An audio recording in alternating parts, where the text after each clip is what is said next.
estamos prácticamente llegando al final, 21:30, ya viene séptimo día y el debate del programa político esta noche va a ser el tema tarifas. No se lo pierdan, en un minutito nada más. Antes un tema que les habíamos prometido y sin embargo está en transición. El justicialismo ha decidido en los bloques de la legislatura partirse en dos. Un fenómeno que se veía venir, pero mañana va a tener un capítulo especial porque mañana es la sesión de jura de los nuevos diputados y se elegirán y constituirán los nuevos bloques y autoridades de bloques.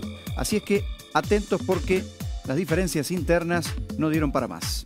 Bueno, habrá que ver entonces qué es lo que ocurre mañana durante este debate. Hay un nuevo espacio político, mañana se va a conocer el nombre y los integrantes. Estará integrado por quienes responden al bloque, a la interna Unidad Ciudadana y Construyendo Mendoza, tanto en diputados como en senadores.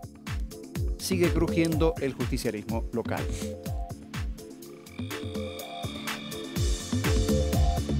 Bueno, ahora sí, con este tema hemos llegado al final de lo que es esta edición del Central de la Noche del miércoles. Gonzalo, buenas noches. Buenas noches para todos. Señora, hasta mañana. Gracias, Pablo, hasta mañana. Gracias por acompañarnos todos. Nos vemos en el siguiente.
Buenas noches, bienvenidos. Hoy en séptimo día vamos a abordar el tema más sensible del momento para los argentinos. Tiene que ver con las tarifas, obviamente. Tema que se discute en todos lados. Aquí en Mendoza, en Buenos Aires, en el Congreso de la Nación, finalmente no hubo acuerdo. Ha pasado el tema a comisión, pero por otro lado hay una advertencia del Gobierno Nacional que no ha definido bajar el IVA en las tarifas porque dicen desfinanciamos a las provincias.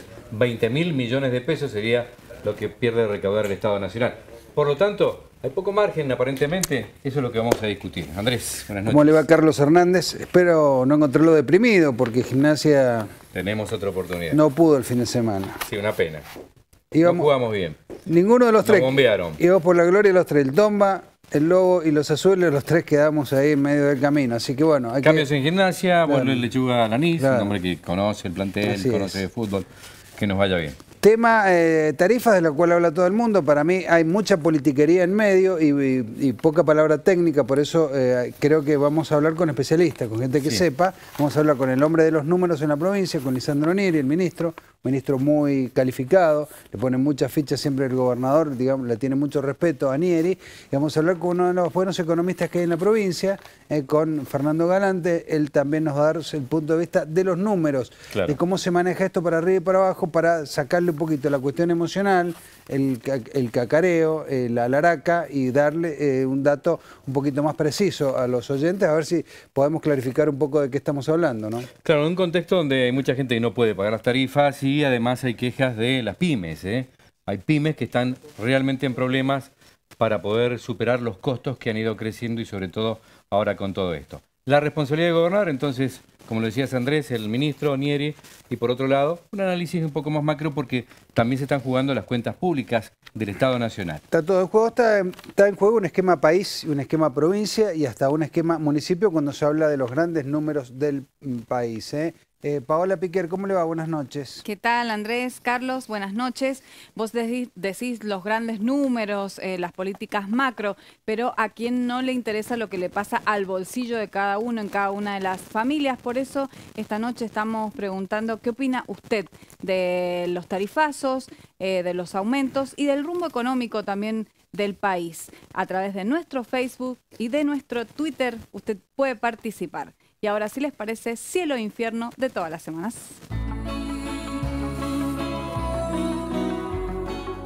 Y en el cielo tenemos un libro, fíjese, a nosotros que nos gusta fomentar la lectura, el libro se llama Relatos de Ruedo del Medio, fue escrito por el colega nuestro de Diario 1, Enrique Fab.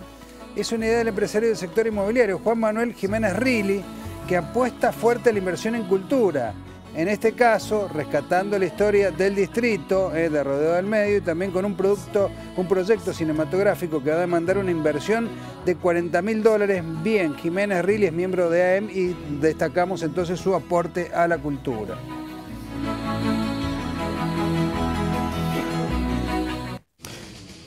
Como contrapartida del infierno, Leonardo Issa, en el marco del caso Carletti, le dictaron la prisión preventiva al ex esposo de Norma Carletti. El ex dirigente esperará en la cárcel el juicio por el crimen de la empresaria. En el infierno, esta semana, Leonardo Issa.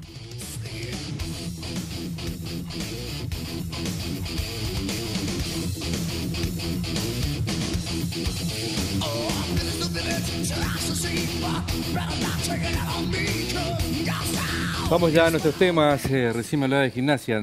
A Central no le va mucho mejor tampoco, digo, ¿no? Como para ir matizando. Hincha de Central, al igual que el ministro Nieri. Usted lo que quiere es gastarlo un poco, ablandarlo al ministro Nieri, pero Central está en otra categoría de Gimnasia que está varios escalones abajo, así que no lo va a poder correr por ahí a Nieri. Pero con gloria, eso sí. El otro día cuando surge el debate con porque es un ida y vuelta entre el Congreso, el Gobierno de la Nación, las provincias, etcétera, permanentemente, cuando sale el presidente de la República, creo que es de vaca muerta, a pedir un esfuerzo en las provincias, sí, justamente, para que bajaran los impuestos, provincias y municipios que iban colgados de las boletas del gas y de la electricidad. Nosotros dijimos, bueno, ¿cómo afecta esto a Mendoza? ¿En qué le toca a Mendoza? Fuimos directamente, por Radio Nehuil, a hablar con el ministro Nieri. Nos dio un detalle muy preciso, que lo repitió hoy el gobernador de la provincia. Hay poco para bajar. Hay ingresos brutos en la boleta del gas, creo, él me va a corregir, yo estoy citando de memoria, no sé si un 3%, es ínfimo. Más o menos lo que dijo Urtubey en Salta y lo que dijeron algunos otros gobernadores. No es el caso de toda la Argentina, pero más o menos por ahí va la cosa. Desde el punto de vista del ajuste que pidió el presidente, hay poco para hacer, ministro, ¿no? Buenas noches. ¿Qué tal? Muy buenas noches. Sí, correcto. Nosotros en la provincia, en el primer año de la gestión del gobernador Cornejo, trabajamos primero muy fuerte por el lado del gasto. Y luego ya en el segundo año 2017, encaramos el proceso de baja de impuestos, ¿no? Sobre todo con la corrección de alícuotas en el caso de ingresos brutos. Este año ese proceso se profundiza, se generaliza sobre todo, producto del consenso fiscal. Y bueno, en el caso puntualmente del gas, la tarifa, la alícuota es sobre el transporte y sobre la distribución y es del 3%. En lo que es el sector productivo está previsto, en cumplimiento con el consenso fiscal firmado a fines del año pasado y aprobado este año por nuestra legislatura, ir bajando progresivamente ese impuesto, con lo cual la alícuota de acá a 4 años termina siendo 0. En este ida y vuelta con las provincias, algunos gobernadores, porque acá se juegan cuestiones políticas, además de económico-financieras, algunos gobernadores decían que el esfuerzo, ¿por qué no lo trasladan a nosotros? El esquema de tarifa lo maneja la Nación, que haga el esfuerzo en la Nación y, por ejemplo, baje el IVA. Pero en el IVA también se coparticipa con las provincias. ¿Cómo nos impactaría a nosotros la reducción de la torta del IVA a Mendoza específicamente? No, sí, por supuesto. A ver, la carga, si uno mira la tarifa del gas, tiene lo que es el cargo fijo y el cargo por consumo, aproximadamente es casi un 75% y el otro 25% son impuestos.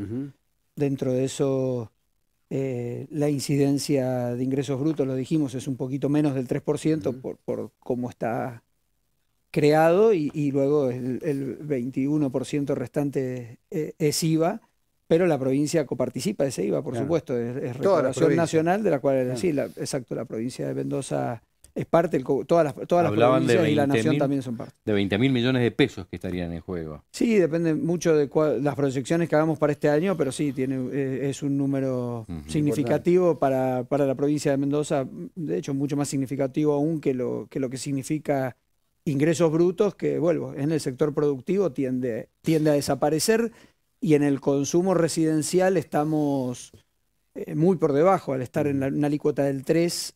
La alícuota máxima establecida en el consenso fiscal es de 5, ¿no? Con lo cual estamos muy por debajo de eso. Acá me parece que se discute muy sectorialmente y no como esquema país. ¿Por qué lo digo? Voy a dar una opinión que yo decía en la radio. Supongamos que estamos con el gobierno y las tarifas se tienen que adecuar a nivel más o menos regional.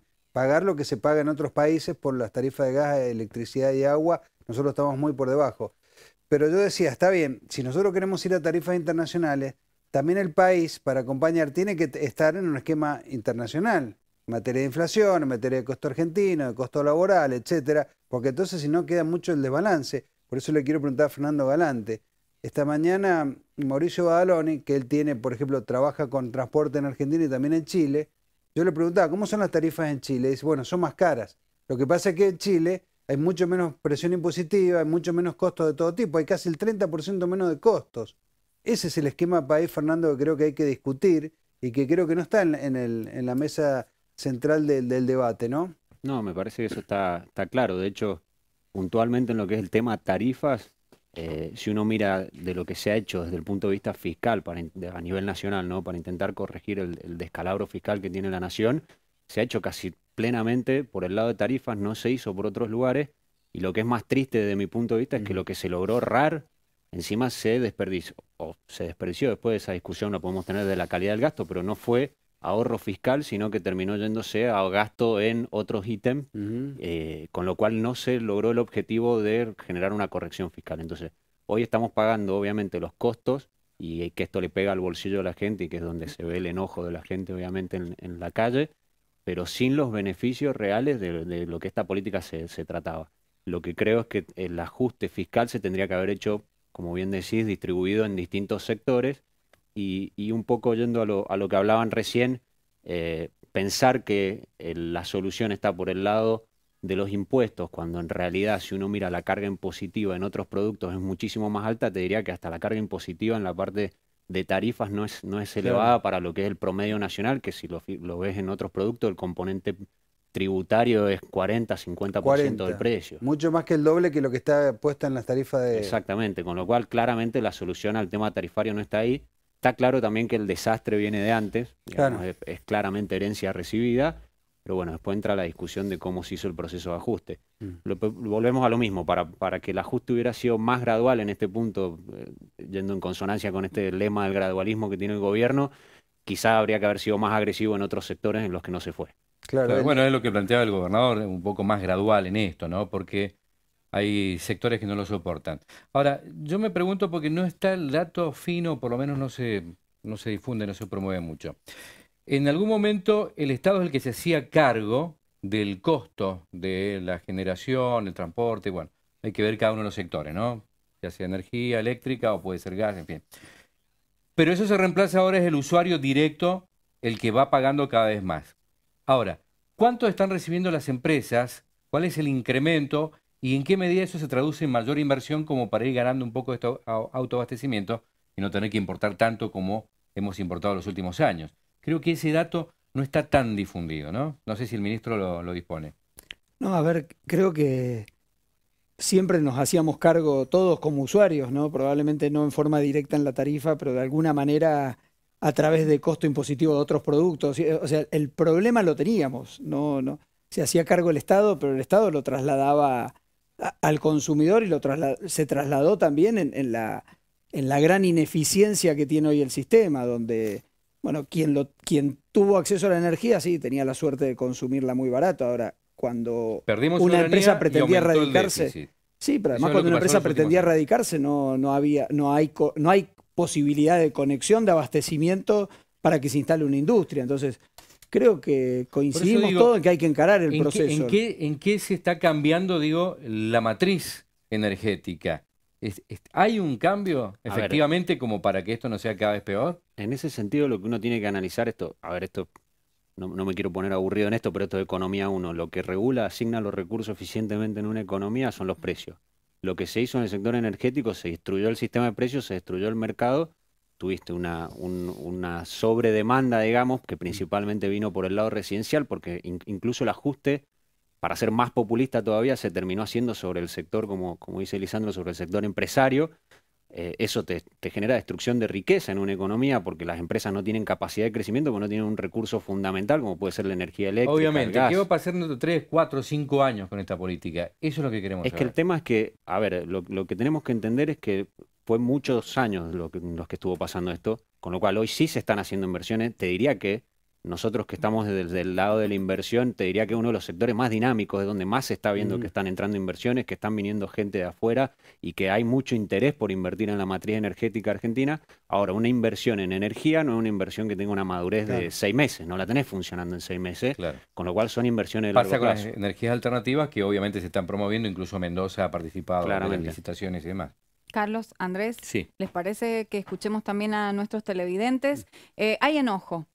Luis Afif dice, es un desastre, nos están matando con los impuestos y la gente no sale a la calle, el gobierno anterior era peor, pero ahora las cosas están tremendas. Tremenda, dice también Alejandro Ríos, y eso que el pago en cuotas no nos va a beneficiar. Lourdes Martínez dice, nunca viví con subas tan elevadas y no paran. ¿Hasta cuándo?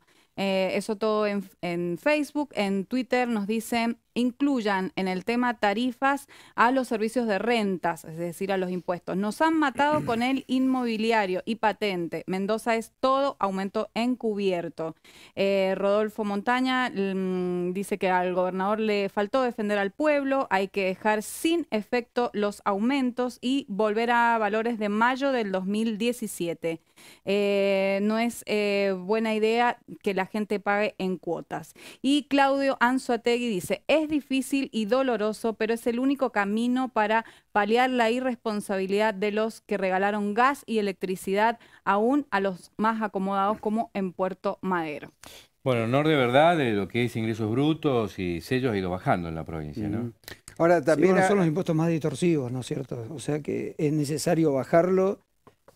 Insisto, no por los últimos pedidos, estábamos convencidos y por eso ya lo estábamos haciendo. Son impuestos absolutamente distorsivos y sobre todo en la cadena productiva, ¿no? Porque Claro. podemos hablar de impuestos a veces cuando uno habla de 3% no suena tan grande, pero en un eslabonamiento productivo donde varias veces está ese famoso efecto cascada que tiene el impuesto a los ingresos brutos, puede terminar en valores altos que se deja fuera de competitividad nuestros productos. Ahora, ¿cómo es el concepto, ministro? Porque así como hay el tema tarifas generales está en el Congreso, en el tema ha entrado en la legislatura el tema de las tarifas provinciales, el tema del agua, el tema de los avalúos inmobiliarios, de la gente que tiene que, algunos, hacer su propio avalúo, etcétera, etcétera.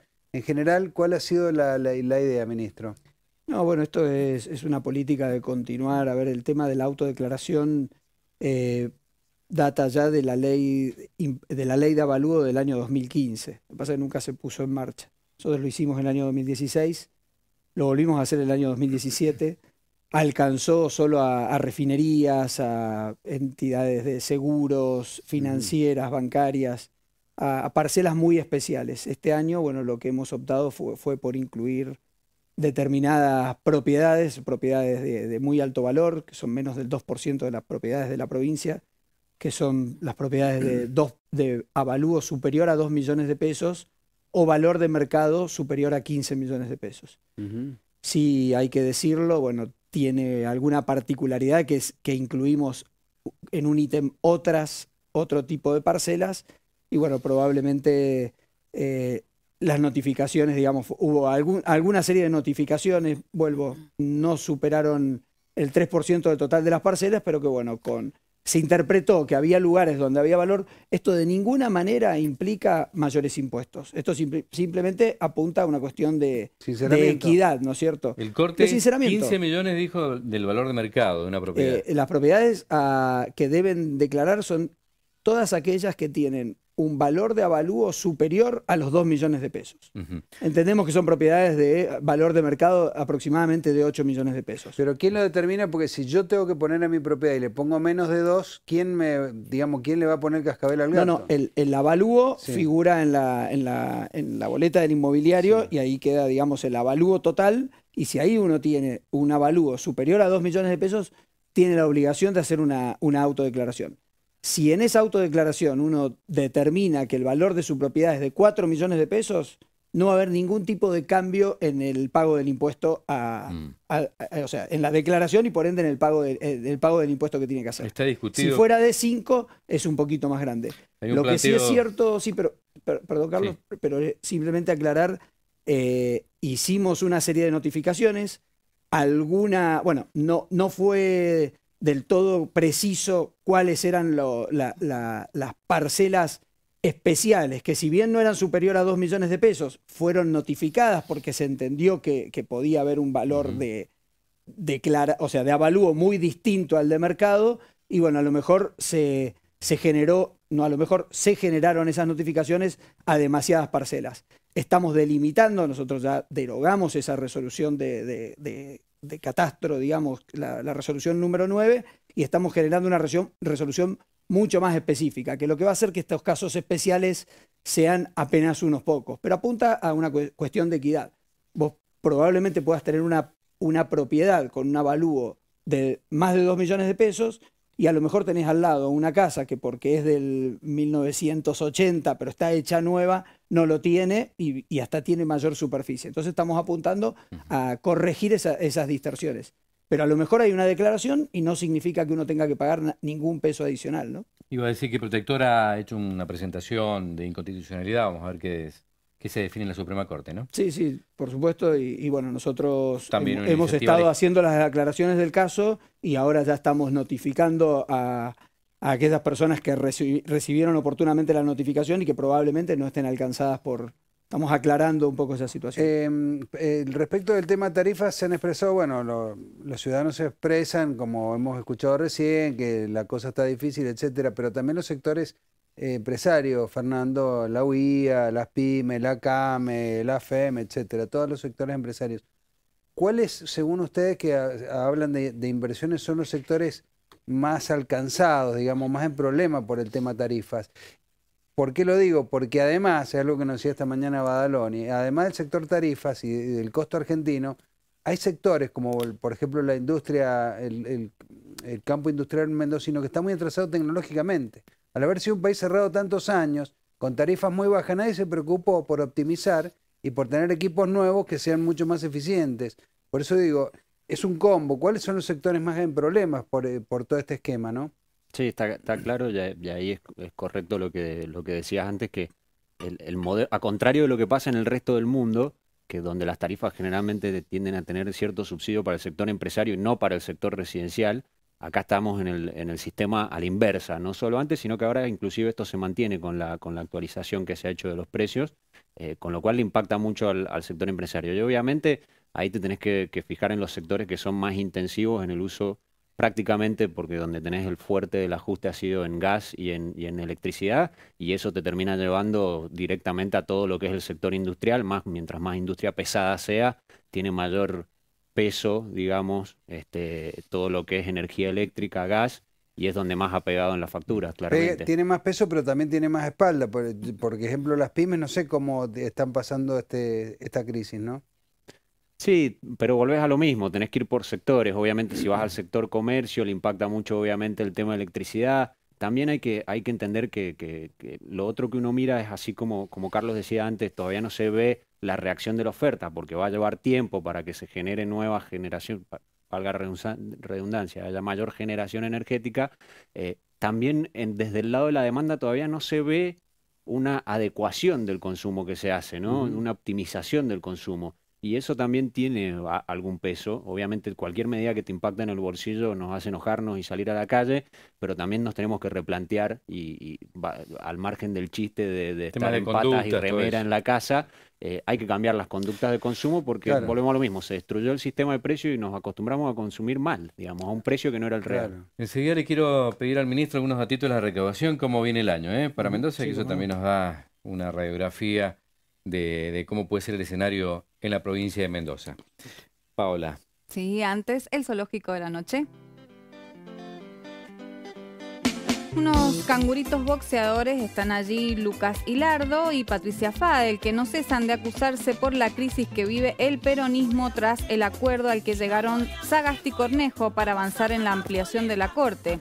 Y hoy se conoció la división del partido en las cámaras legislativas. Va a quedar dividido en dos. Una avispa, Laura Montero, allí metiendo su aguijón, la vicegobernadora, también se metió en la pelea por la composición de la Corte y criticó por Twitter la decisión de Cornejo de avanzar en este tema y no en una reforma profunda de la Constitución. Marca así nuevamente sus diferencias con su compañero de fórmula. Perrito está allí, Fernando Ligoria, que asumió como nuevo titular del Centro Empleados de Comercio para suceder, tras 20 años de conducción, a Guillermo Pereira. Un gatito que saca cuentas no le dan, dice Omar Parisi, que ha presentado un proyecto de ley solicitando la suspensión temporal de la aplicación del incremento del impuesto inmobiliario a viviendas con avalúo fiscal de más de 2 millones de pesos. Los Tigres, Martín Abaurre y Darío Alanís, la dupla que asume en Gimnasia para intentar el ascenso al Nacional B. Dice Claudio Anzoategui en Twitter, dice Rubén Matiuso en Twitter, siendo productores de gas, petróleo y energía, siguen favoreciendo a los porteños con la equiparación de tarifas en detrimento del interior. Y en Facebook me acota Liliana Battistelli, es necesario ajustar tarifas, pero deben tener en cuenta los sueldos de los trabajadores, porque si no, no alcanza. ¿Quién va a pagar? Este era uno de los temas, ¿no? Que las paritarias se van a dar después del aumento de las tarifas y es uno de los grandes reclamos que tiene obviamente la gente, el consumidor. Quería preguntarle sobre eso a nuestros invitados. Bueno, el calendario de aumento de tarifas estaba arriba de la mesa desde antes, no es un calendario sorpresivo en ese sentido. Es decir, que los gremios al momento de sentarse a negociar ya tenían conocimiento de cuáles iban a ser los incrementos de tarifa que iban a darse durante el año, que también es cierto que están muy concentrados en la primera mitad del año. En eso estamos en línea con el gobierno y de hecho Sturzenegger ha estado haciendo mucho énfasis en que espera que las presiones inflacionarias, que parte vienen generadas también por esta corrección de tarifas que se está dando, deberían empezar a reducirse a partir del mes de mayo, un poco focalizados en esto, ¿no? No, bueno, también hay que tener siempre en cuenta cuál era el punto de partida, ¿no? Mencionaba algún oyente el caso de lo mal distribuido que estaban los subsidios, donde el interior pagaba tarifas mucho más altas que zonas privilegiadas de la ciudad de Buenos Aires. Bueno, obviamente en porcentual la ciudad de Buenos Aires ahora ha crecido muchísimo las tarifas, pero aún así todavía en algunos casos siguen estando por debajo de las tarifas que pagamos nosotros. Entonces muchas veces, bueno, hay que ver el porcentual, sí, claro está, pero también hay que ver cuánto significan, ¿no? Cuánto significa en términos de aumento. El punto de partida era de una tarifa de 20 pesos mensuales. Si uno lo toma en porcentual son facturas gigantescas. O sea, las lo que provincias crecido, bancábamos los porteños, en definitiva, sobre todo los más acomodados. Es así porque a ver, de algún lado sale la plata. Pero los esquemas de subsidio siempre son analizables, pero que se esté subsidiando a quien no lo necesita realmente es un absurdo, y esto es lo que pasó en Argentina durante, no un par de años, muchísimos años. Le preguntaba sobre la recaudación, ¿cómo va el ritmo en este trimestre? No, bueno, a ver, primero prácticamente ya tenemos cerrado el año pasado, digo prácticamente porque todavía estamos con los pagos del ítem zona a los docentes que la legislatura nos permitió, dado la fecha en que se aprobó, un poco más de plazo. Pero bueno, afortunadamente después de muchos años la provincia cierra en un equilibrio en la parte corriente, Al día de hoy los datos publicados muestran 424 millones de pesos de superávit, la parte corriente antes de la inversión en obra pública, que bueno, con lo que tenemos previsto probablemente termine apenas en rojo pero prácticamente cercano a cero, en un presupuesto de 80.000 millones de pesos, que terminar 100 pesos rojos es prácticamente